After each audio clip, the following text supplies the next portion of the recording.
దేవుని నామానికి మహిమ. లోయల్లో పూచిన యూట్యూబ్ కార్యక్రమానికి మిమ్మల్ని అందరినీ ఆహ్వానిస్తున్నాను. ప్రత్యేకంగా మీ అందరికీ శుభములు.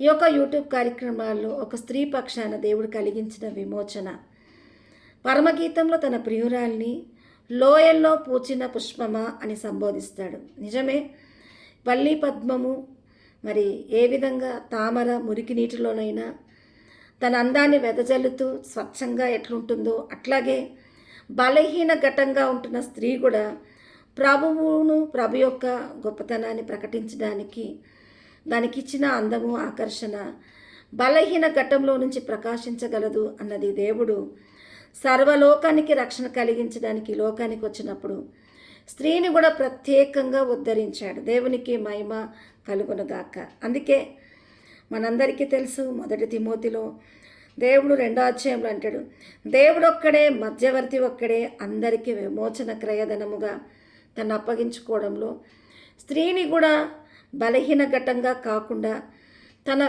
విమోచన క్రయధనానికి మూల్యంగా ఉండడానికి తన యొక్క బలహీనతకు విడుదలిచ్చాడు. నిజానికి స్త్రీ ఏదెనులో ఆదాముతో పాటు స్త్రీ కూడా శపించబడింది. అయితే దేవుడు కొత్త నిబంధనలో యేసుక్రీస్తు ద్వారా రక్షణ కలిగించడానికి యేసుప్రభు ఈ లోకానికి వచ్చినప్పుడు స్త్రీని కూడా దేవుడు ఉద్ధరించడానికి స్త్రీని కూడా ఒక పాత్రగా ఆశీర్వదించడంలో దేవుడికి స్త్రీకి ఉన్న ఒక లక్షణాన్ని చూస్తే స్త్రీ సన్నిహిత సంబంధాన్ని అందిస్తూ కుటుంబంలో సహకార బలంగా ప్రేమను వాత్సల్యతను పంచేదిగా ఏ విధంగా ఉంటుందో దేవుడు కూడా ఈ లోకానికి వచ్చినప్పుడు మనుషులందరికీ విమోచన క్రయధనంగా తన ప్రేమ వాత్సల్యత పంచడంలో స్త్రీకున్న వాత్సల్యత ఎట్లుందో దేవుడు కూడా అలాంటి వాత్సల్యతనే కలిగి మరి స్త్రీ అయిన తన బిడ్డను మర్చిపోతుందేమో, నేను నిన్ను మరవను అన్నది దేవుడు ఆ వాత్సల్య ప్రేమతో ఈ లోకానికి వచ్చాడు. లూకా 1:76 మన పాదములు సమాధాన మార్గంలో నడిపించినట్లు చీకట్లోను మరణ ఛాయలో కూర్చుండు వారికి వెలిగించుటకు ఆ పైనుండి ఆయన మనకు అరుణోదయం అనుగ్రహించబడిన రీతికి లోకానికి వచ్చాడు. ఈ వాత్సల్యంగా ఉండాల్సిన దాంట్లో ప్రేమ, అనురాగం, సన్నిహితాన్ని అందించి మనుషుల యొక్క దోషాల నుంచి తప్పించడానికి తన క్రయధనంగా ఉన్నాడు.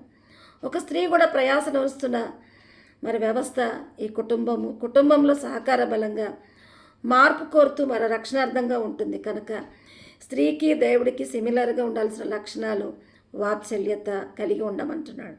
అందుకే స్త్రీతో అన్నాడు, మరి ఆ రోజు ఆ ఏదైనా తోటలో శపించబడిన స్త్రీ మరి వాంఛ కలిగి కష్టపడి పిల్లలు కంటావన్నాడు. కానీ కొత్త నిబంధనలు ఏ గర్భాన్ని శపించాడు 1 తిమోతి 2:15 ఆయనను మరి స్వస్థత బుద్ధి, విశ్వాస, ప్రేమ మరి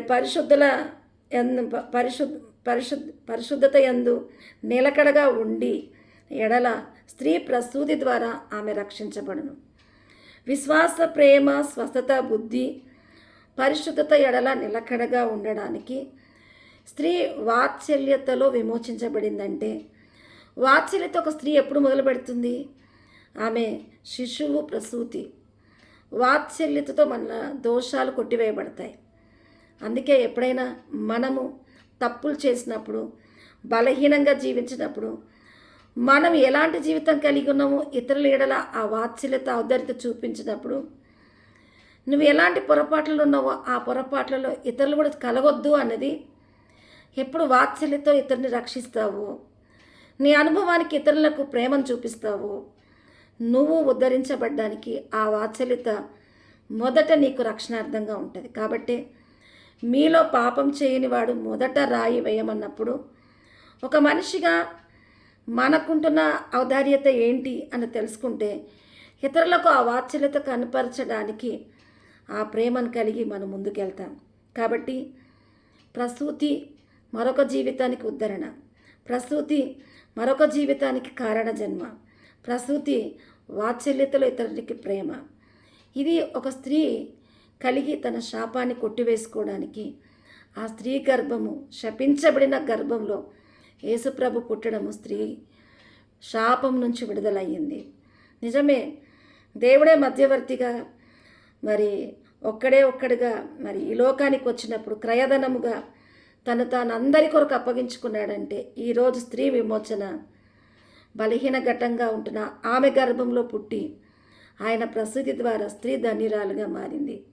అందుకే మరియా అందరి నన్ను ధన్యురాలు అంటారు అని చెప్పడంలో యేసుప్రభుని కనిన మరియా తన ధన్యత్వం ఈనాడు వరకు కొనియాడబడ్డానికి దేవుడు స్త్రీకి అంటే బలహీన ఘట్టంలో లోయల్లో పూచిన పుష్పానికి ఉన్న ఆకర్షణలాగా స్త్రీ కూడా దేవుని యొక్క విలువలకు యోగ్యమయ్యింది. ఏమంటారు స్త్రీలారా? యజమానికి మరి ఆ యొక్క తోట మీద అధికారం ఉండొచ్చు, కానీ పువ్వుల మీద అధికారం ఉండొచ్చు, కానీ గుబాలింపులు ఎట్లా స్వేచ్ఛగా ఉంటాయో ఈ లోకంలో ఎన్ని కట్టుబాట్లున్నా బలహీన ఘట్టమైన నీ నీతికి దేవుడు ఆధారభూతుడిగా నిన్ను వికసింపజేసి అనేకులకు ఆశీర్వాదంగా ఉంచడానికి లోయల్లో పూచిన ఎక్కడున్నా గుబాలిస్తూ అనేకులకు ఆశీర్వాద తల్లిగా ఉండడానికి నీ నీతిని లోకం కాదు దేవుడు ఎన్నిక చేసుకుంటాడు గనక దేవుడికి ఒక స్త్రీకి ఉన్న సిమిలర్గా ఉండాల్సిన వాత్సల్యతలో విశ్వాస, ప్రేమ, స్వస్థత, బుద్ధి, పరిశుద్ధతల యందు మరి స్త్రీ ప్రసూతి ద్వారా ఇతరులకు మార్గమై ఉండి ఆ యొక్క కారణ జన్మకు మరి ఆ వాత్సల్యతే దేవుడు కూడా కలిగి లోకానికి వచ్చాడు గనక మార్గదర్శిగా ఉండడానికి, ప్రేమకు విరుద్ధంగా తిరస్కారానికి కలిగి కఠినంగా ప్రవర్తించకుండా